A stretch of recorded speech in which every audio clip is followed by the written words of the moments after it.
Help somebody. Please help me. 911, what's your emergency? There's an alligator attacking my neighbor, Julia Banks. She's trapped in her pool. Please hurry. Stay on the line. Help is on the way. Is she conscious? Is she breathing? I don't know. She's screaming, but then she goes underwater. I see blood in the water.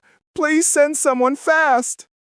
In the quiet town of Clearwater Springs, Florida, a backyard sanctuary hid something wild. For 5 years, Julia Banks cared for an alligator named Reef, nursed him from a hatchling into a full-grown predator. What happened that August afternoon would send shockwaves through the community and raise urgent questions about the dangers of raising wild animals in domestic spaces. If you're interested in real stories about humans and the animals that turn on them, subscribe, like, and share. Now, let's begin. Julia Banks was 28 years old when she died in Clearwater Springs, a quiet Florida town known more for its citrus groves than wildlife rescues. She was a familiar face, a local hero even. Julia wasn't just passionate about animals, she lived for them. Orphaned raccoons, abandoned possums, injured egrets. She took them all in. But none had captured her heart quite like the hatchling she found near the edge of the Appalachian River 5 years earlier. It was barely the size of her hand, just 8 inches long, with bulging eyes and a soft, striped belly. Most people would have run the other way. Julia scooped it up, wrapped it in a towel, and took it home. She named him Reef. Friends say the bond was instant. Julia joked that he imprinted on her like a duckling, that she was the only mom he'd ever known. She received a special wildlife permit through her animal rehabilitation center, allowing her to keep and care for Reef legally. Even as he grew, and grow he did, by the time Reef was 3 feet long, he was over 5 feet. By 5 years, he measured nearly 8 feet from snout to tail. People around her noticed. So did the wildlife officers. They warned her. They told her that all alligators, no matter how tame they seem, never lose their primal instincts. That food, scent, territory, these things matter more than love or trust to an apex predator. But Julia wouldn't hear it. To her, Reef wasn't dangerous. He was different. She fed him by hand, swam with him in her backyard pool, even let him nap in the sun beside her while she read on the patio. There were photos, so many photos. Social media posts showing Reef resting his head on her lap. Videos of him following her voice like a trained dog. People commented. Some were amazed. Others were horrified. She treated Reef like her child, one of her colleagues later said. Maybe that was the problem. Still, for 5 years, nothing went wrong, until the afternoon it did. She found him in the summer of 2018, half submerged in a mud bank along the Appalachian River, chirping softly for his mother who was likely gone. The baby gator couldn't have been more than 6 inches long, alone, vulnerable, and unlikely to survive on his own. Reef became Julia's next rescue. But unlike the dozens of creatures she had rehabilitated and released over the years, she made a different decision with him. Under her wildlife rehabilitation license, she applied for and received a special permit that allowed her to raise and house the young alligator indefinitely. At first, he stayed in a large indoor enclosure fitted with heating lamps and a custom pond. Julia hand-fed him ground turkey mixed with vitamins, gently tapping a spoon against the enclosure wall to teach him feeding cues. She treated the process like raising a baby. Every feeding, every interaction reinforced the idea in her mind that Reef wasn't like other alligators, that he was special, that he knew her. As Reef grew, so did the risks. But Julia didn't see it that way. By the time he was 3 feet long, she had moved him to an outdoor enclosure with a small wading pool. By 4 feet, That pool was replaced with a converted in-ground backyard pool that Reef used freely. Julia swam with him regularly. She claimed the activity helped build trust. To her, Reef's calm movements, his predictable responses, and his attachment to her voice were signs of a bond, a real one. But to trained wildlife officials, those same behaviors were something else entirely. Habituation conditioning. Still, Reef never showed signs of aggression. Julia could touch him, float beside him, even stroke his jaw. He would close his eyes and stay still, as though comforted by her presence. He knew her scent. He responded to her voice. In 5 years, he had never snapped, hissed, or lashed out. So it was easy, too easy, for Julia to believe that he saw her as family. By the summer of 2022, Reef had reached an imposing 7.5 feet in length. His body was thick with muscle, his snout wide, and his eyes, once small and blinking with dependence, had grown cold and watchful. Despite his size, Julia continued to treat him as if he were still that vulnerable hatchling she had pulled from the swamp. She swam with him, talked to him, fed him whole chickens, which he now snapped up with thunderous force. People started to worry. Wildlife officers, neighbors, even close friends. Kenneth Lyles, a veteran field officer with the Florida Wildlife Commission, visited her property after a routine inspection raised flags. He'd heard about Reef from other officers. He was one of those names that got whispered in staff meetings. The pet Gator lady. In his official report, Lyles made note of Reef's size, enclosure conditions, and behavioral cues. But what stood out to him most was Julia's attitude. At some point, he told her flatly, instincts kick in. He's not a dog, Julia. She smiled at him like she'd heard it all before. To her, warnings were based in fear, not fact. She insisted she knew Reef better than anyone else ever could, that he was calm, predictable, safe. Neighbors began to report incidents. They heard loud hissing during feeding time.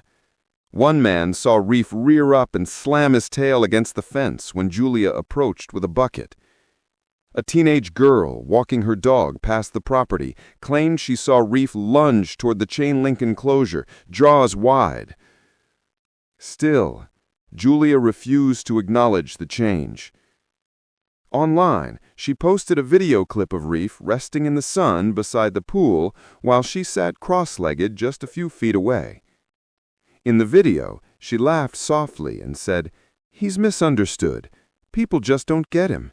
He's not dangerous. He just needs trust."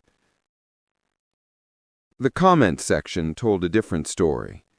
People begged her to be careful, to stop swimming with him, to let him go.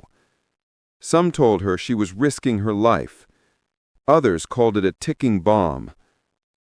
Julia didn't respond, but the warnings had been given, clearly, repeatedly, and in just a few weeks they would prove to be more than justified. On the sunny afternoon of August 18, 2023, the air was thick with humidity, the kind that clings to your skin and makes every movement sticky.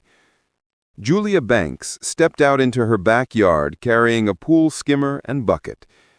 The water in her pool was clouded with algae, and like she'd done countless times before, she planned to clean it. Reef was nearby, his massive body floating just beneath the surface near the shallow end. Normally, he was calm during these cleanings, sometimes curious, sometimes indifferent. But today, there was a strange stillness about him. His eyes were half closed, but his muscles tense beneath the water, barely moving. Julia eased into the pool, ignoring the faint warning signs. She was confident. She had done this 100 times before. Unbeknownst to her, Reef was agitated. He had been fed less than an hour earlier, a large meal that had left him full and restless.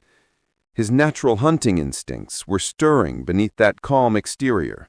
As Julia dipped the skimmer into the water, Reef shifted suddenly. His powerful tail swept beneath her legs. Before she could react, his jaws clamped around her right leg. The force was terrifying.